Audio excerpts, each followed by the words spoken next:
Trucks. Sir Handel and Peter Sam had hard work while Skarloey was away. The owner gave them buffers and even bought a diesel named Rusty. But Sir Handel grumbled continually.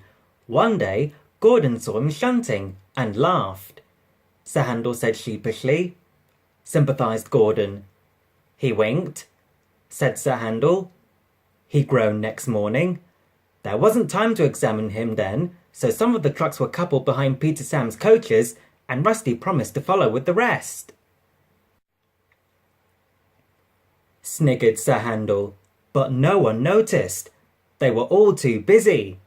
Peter Sam didn't mind the extra work. He left his coaches at the top station and trundled cheerfully through the woods. The trucks chattered behind him in an agitated way, but he paid no attention. It might have been better if he had. Slates come from quarries high up in the hills. They travelled down in trucks on a steep railway called an incline. Empty trucks at the bottom are hitched to a rope. Loaded ones at the top are hitched to one another. By their weight, loaded trucks run down the incline pulling up empty ones.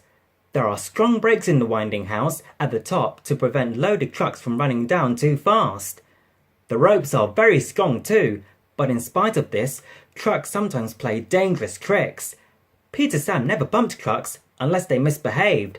Sir Handel bumped them even if they were good, so they didn't like him and played tricks whenever they could.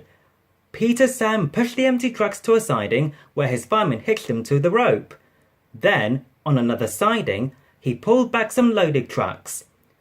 With these in front of him, he stood waiting. More loaded trucks stood at the top of the incline, ready to come down. They couldn't see Peter Sam. They thought he was Sir Handel and wanted to pay him out. They began to move. They grumbled. They reached halfway, gathering speed. They yelled, wailed the empty trucks, but it was no use. The loaded trucks were straining at the rope. They broke it with a crack! They roared, hurtling down the hill. Peter Sam heard them. He shut his eyes.